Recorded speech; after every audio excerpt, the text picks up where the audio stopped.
বয়সটা 46 বছর। আমার বাবা আছে এখানে 40 বছর যাবত, আমি আছি সাথে 26 বছর যাবত।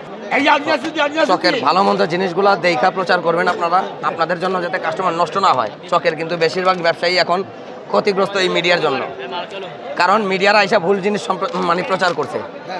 ওই তারা ভাইরাল করার জন্য শিক্ষিত কাশি, বড় বাপের বলা, এইটা ওইটা, যেগুলোর কোনো ভ্যালুয়েবল কোনো জিনিস না। আপনারা ভ্যালুয়েবল জিনিসগুলোকে প্রচার করেন, কাস্টমারকে ফিরে আনেন চকে।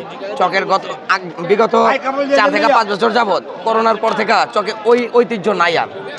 যখন থেকে মিডিয়া চলে আসছে, চক বাজারে প্রতিদিন মিডিয়া আসে, চকের কাস্টমারের দিন দিন কমতেছে, শুধু এই মিডিয়ার জন্য। কারণ মিডিয়া না বুঝা প্রচার করতেছে। আপনাদের আমরা দোষ দিতেছি এই কারণেই, আপনারা যাই না প্রচার করেন, যে জিনিসগুলো ভালো সেগুলো প্রচার করেন, কাস্টমার যাতে আইসা ওই জিনিস নিয়ে প্রতারিত না হয়। সোজা কথা হলো ওই 1200 টাকা কেজি যেটা বেচে, ওটা মুখে দেওয়ার পরে আপনি দেখবেন যে মানে আপনার নিজের কাছেই মনে হবে যে না, এই জিনিসটা আমার মন মতো বা মানসম্মত হয়নি।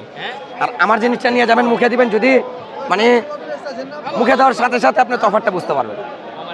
আমাদের 1050 টাকা কেজি মাংস আনার পরে 3700 টাকা কেজি মশলা এগুলো দেওয়ার পরে কোনো দোকানদার কিভাবে 1000 টাকা 1200 টাকা বিক্রি করতে পারে, সেটা আপনি নিজে একজন ভালো বুঝদার মানুষ, আপনিও বলতে পারবেন। প্রতিটা জিনিসের একটা সিস্টেম আছে। তার মানে ও যখন এই সিস্টেম মানতেছে না, তার মানে ও এটা ভঙ্গ করে ফেলাইছে। ওর এখানে এই পসিবিলিটি নাই যে এরকম জিনিস থাকবে ওর কাছে। এই 46 বছর যাবত এই জায়গাটার মধ্যে এই একটা জিনিসই বেচতেছি। তাই আমরা এই ঐতিহ্য ধরে রাখতে চাই। আমরা আমার দোকানে অন্য কোনো কিছু উঠাইতে চাই না। আমি শুধু সুতি কাবাব, খাসি এবং গরুর মাংস